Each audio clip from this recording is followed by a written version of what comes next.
में आलू नहीं फलता, आम फलता है, आप लोग थोड़ा समझ लो, है ना।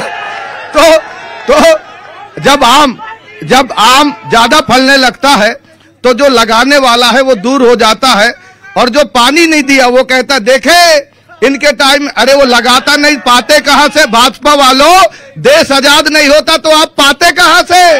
आप बात करते हैं। तो मेरा तो सीधा, माननीय कुलस्ते जी हमारे वरिष्ठ नेता हैं और मैं नौजवान हूं, और आपसे तो मैं चाहता हूं कि आशीर्वाद दें और आप राज्यसभा से फिर चले जाएं, मेरा तो निवेदन। सर, परियोजनाएं आती है लटक जाती हैं, सड़क होती है टूट जाती है, पानी नहीं पहुंच पा रहा है।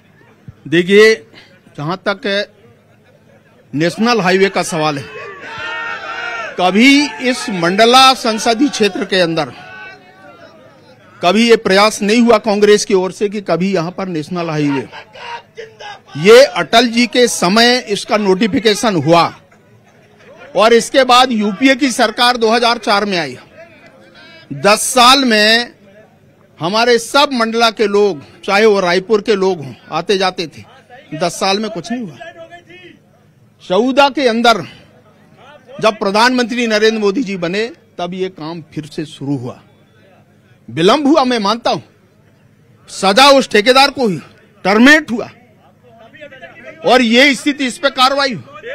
हमने कोई समझौता नहीं किया इस पे, और 1.5 साल, अरे भैया आप तो ये बताइए, आप भी 5 साल रहे, कौन सा काम किया है आपने? ये बात आपको देखना चाहिए, ऐसा नहीं चलेगा। हमने यहाँ से आपका ये बार बार जबलपुर से मंडला रोड की बात कर रहे हैं। आज के नौजवान जानते नहीं होंगे, इनके समय में मैडम 6 से 7 घंटे में लोग आते थे बनवे परमिट। किनके समय में? कांग्रेस के समय में 6 से 7 घंटे में जबलपुर से मंडला आते थे, परमिट चलता था बनवे का।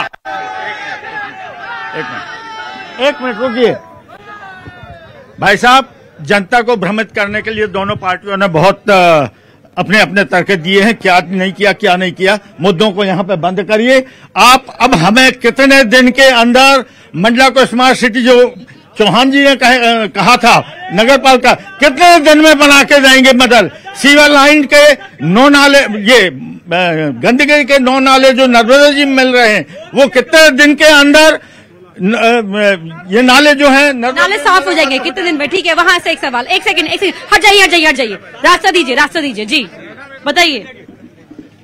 सवाल मेरा कुलस्ते जी से है। कुलस्ते जी, आप पिछले 40 सालों से, 35 साल जो भी हो एग्जैक्ट, उसमें जो है आप प्रतिनिधित्व कर रहे हैं बहुल्य आदिवासी मंडला जिले का। रोजगार के लिए आपने क्या किया? पलायन रोकने के लिए आपने क्या किया? स्वास्थ्य के लिए आपने क्या किया? शिक्षा के लिए आपने क्या किया?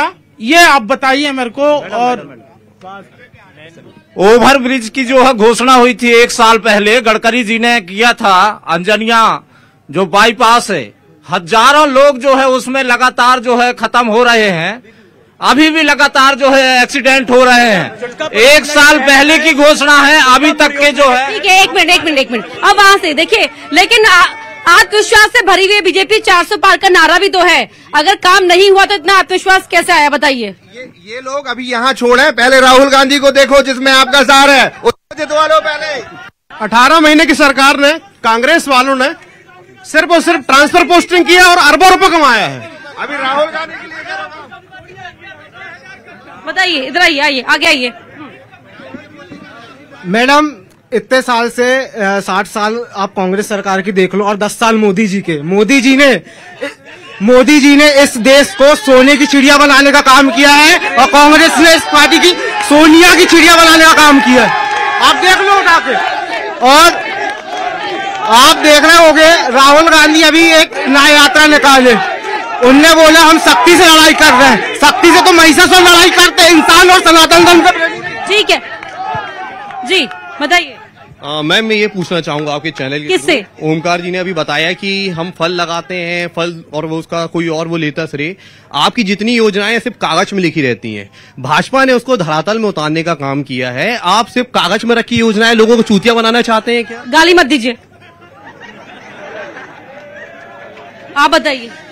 मैडम सबसे पहले मैं न्यूज 18 टीम को धन्यवाद करूंगा जो हमारे छोटे से शहर मंडला में आए। आप लोगों ने हमारी आम नागरिक की बातों को नेताओं के सामने बता रहे हैं। मैं सबसे पहले कुलस्ते जी से बात करूंगा कि यहाँ पर जो बातें हो रही है वो मंडला की करी है। लोकसभा चुनाव देशव्यापी चुनाव होते हैं, मुझे पता है मुद्दों पर होते हैं। यहाँ पर सभी से मेरा निवेदन है कि पहले मंडला की बात करें, मंडला की साफ सफाई की बात करें, स्ट्रीट लाइट की बात करें, सड़कों की बात करें, ना कि देशव्यापी बात करें। देश का मुद्दा नहीं, मंडला में मंडला का मुद्दा चलेगा, यानी कि आप ये कहना चाह रहे हैं। ठीक है, एक सेकंड मैं आगे बढ़ रही हूँ। नहीं, सवाल पूछ जवाब तो भी लेना है ना जी।